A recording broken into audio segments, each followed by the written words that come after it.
Lain-lain ang rason sa mga deboto nga nung may apil sila sa traslasyon sa itong nga Nazareno. Apan sila tanan naglaom nga Magamit talaga. Oh! Sinasakyan ng mga magbabarkada, magkakaanak, basa at nga ika nga. Pero yung normal, hanggang dalawa lang yung pwede. So, kung mag-isa ka lang, dapat nasa dulo ka at naka-face mask pa rin. Pero ngayon, ito na po. Pasukin natin itong kanilang baby's room.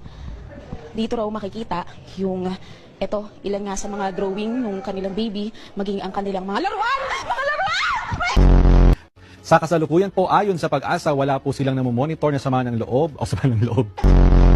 Huwag po kayong manahimik o magdalawang isip. Kung may alam kayong katiwalian o reklamo, ipaalam ninyo sa sumbungan ng hatlo ng sumbungan. Igan pasado alas 8 ng tahimik na mag-disperse ang mga ralisa sa San Sebastian.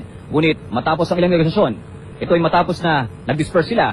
Pagkatapos ito, hindi na sila nag-away sa simula. Pagkatapos ito ay nagkaroon sila ng pag-aaway na sa simula. Mang Tani, so hanggang kailan ba tatagal itong mga pag-ulan natin? Matagal-tagal na rin, Mang Tani. May mga naninimaho na ng mga damit.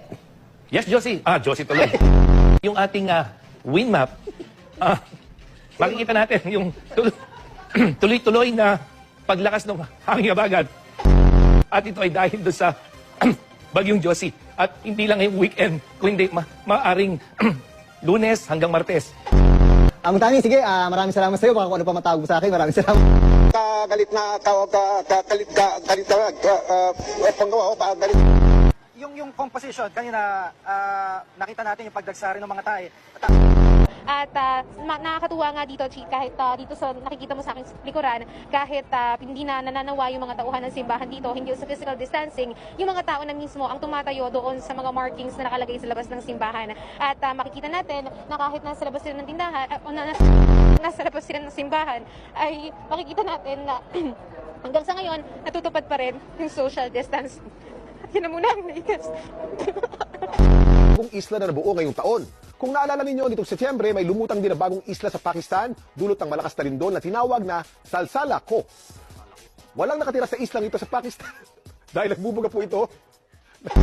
Sinamantala ng mga kawataan. Siyempre, papahuli ba tayo sa rides?